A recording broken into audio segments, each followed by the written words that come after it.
And I said, fine. How much are we giving to primary schools per year? And they said, we have 1,040 primary schools. I said, so if we give the primary school 5 million, it will amount to 5 billion. So it will be remaining 7. We have 257 actually secondary schools. And I said, we will give each 10 million per year. That's what I give them. And these are things you can check me. So I said, remove it. So they removed it from the remaining 7. And I said, we have hospitals, 4 critical hospitals that were built by the churches. They were Yenu, Boromeo, St. Joseph Adazi, and the one in Ihala, Our Lady of Lourdes. That's where we had, because we didn't have, when I started, any school of nursing, school of midwifery, school of medical technology, and these hospitals were functional. Though they were not owned by government, they were owned by voluntary agencies, the church. I even had to include one that a very good bishop of the Anglican Church in Amici established. But I included it and said, we will share 1 billion within these 5 facilities. By the time I finished, everything was reduced to about 2.5 billion. I said, this is the maximum that we will allocate to security votes. And from there, I was able to say that apart from Lagos, I provided the highest number of vehicles to police, bought vehicles from every community in Anambra State. From there, I had SX remaining. I did it that every Anambrarian that had a first class, I'll give the person 1 million, out of which I did about 500 of them. They're all over the place now, sending me this. Once you have a first class, I give you 1 million. From the same, I can go on and on. So for me, there's need for us to review it. In fact, what I said to people is that if you finish being a governor, say Anambra State, I'll speak for example, where I finish, I should be invited to account for security vote. So that people will know that when you finish, you account for it. Since you didn't account for it while you're in office, when you go out, you account for it. Thank you very much. So probably we would now ask our governors to account for the security vote when they're out, I think. Okay, I'll take the second question. And recently, some huge sums of money were recovered by the EFCC in an apartment. And Nigerians cannot yet wrap their heads around how such cash is siphoned. So with emphasis on cash, we don't really understand how this cash, money is siphoned in cash. So the question is, what are the holes in government that can result to access to such amount of theft in cash? And how can we block this? And I know there was raids after that discovery of other apartments in the building. And given that you own an apartment there, what were your experience? Very, very good question. Well, I'm sure for me, let me tell you my sadness. It's not actually an issue of just that cash was found. I leased an apartment there. I lived there. I was there in that block when they came to search the apartment in question. So it's something I know. But let me tell you what is worrisome.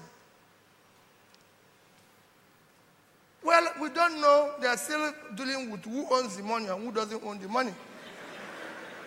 Maybe that will one day be clarified. But let me tell you where I'm even worried. Assuming the money was even from a background that is questionable, why would anybody keep it in such a circumstance? A place could have caught fire. Anything could have happened. If that money was put in our banking system,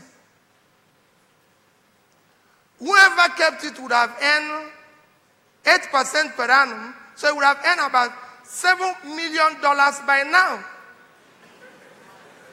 1 minute. He would have earned about 7. Let me finish.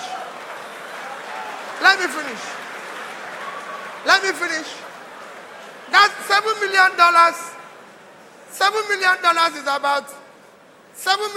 is about 2.8 billion naira today. That is the amount I spent for secondary school, the entire secondary schools in Anambra State for the year. If he had decided to be generous, and decided to give each graduate 1 million, they would have shared it to 2,800 graduates, out of which 2,000 would have been successful.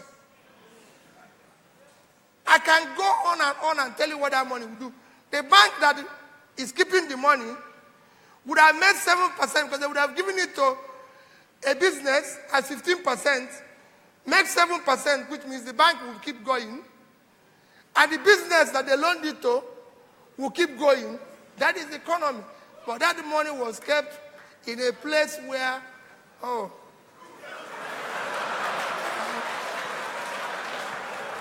I own an apartment there. People said to me, oh, you live there. Yes, I live there. It was built by somebody I'm close to and everything. And I told him, I said, I haven't finished being governor of Anambra State for 8 years. I cannot live outside Anambra State. Never. The only place that I have a house officially built is in Onitsha. If you see any house anywhere in Lagos, Abuja, anywhere belonging to Peter Obi, confiscate it. I live in Onitsha. So for my wife and family, I leave that place, and I'm happy that go and ask those who searched the place. Because I was abroad. I traveled 2 days after, and they said they wanted to search my apartment. I sent the key through a very good Nigerian who was traveling. I'm sure he's a Yoruba man. He would tell people the story one day.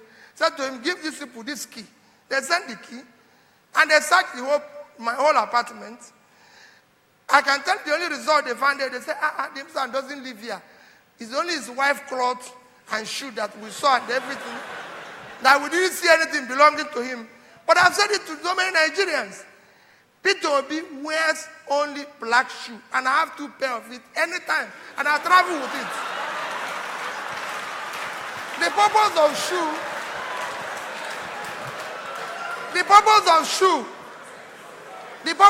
is to protect the leg from being hot. Nothing else. So that people are wearing one. They go and buy $200 one, $300. It's a waste of time. I buy this from Marks and Spencer. $49.99. Finish. It's a shoe. Nothing else. They say, oh, we didn't even see watch. I've said it openly to everybody. This is the only watch I have. I worn it for 17 years. The purpose of watch is to keep time. Why would I keep a watch at home? Whose time is he keeping? What would we do?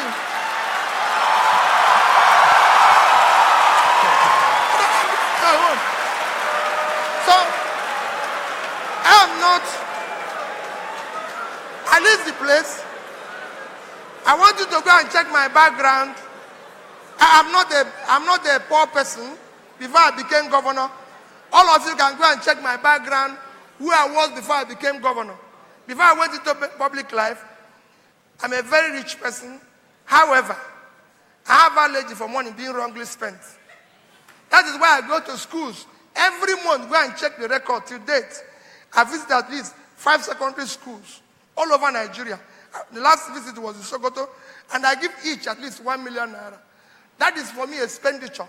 Not to use it to buy watch that I'll keep at home, keeping time that nobody uses. It doesn't make sense to me.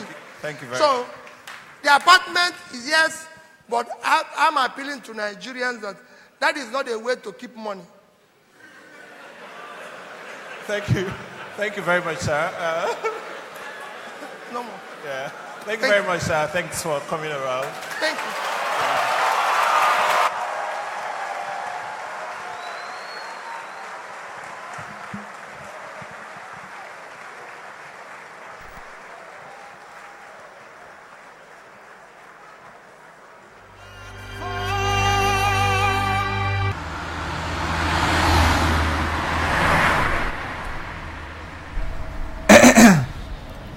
Hello, you may or may not know me, but I will introduce myself.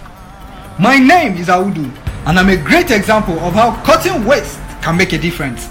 I remember the days I would spend my whole salary on a very expensive phone instead of one within my budget that would serve the same purpose. Or instead of respecting myself and staying at home, I would take my friends out and spend lavishly just to impress them and suffer later. All these simply weren't necessary. I cut those habits off and ended up saving a fortune in the long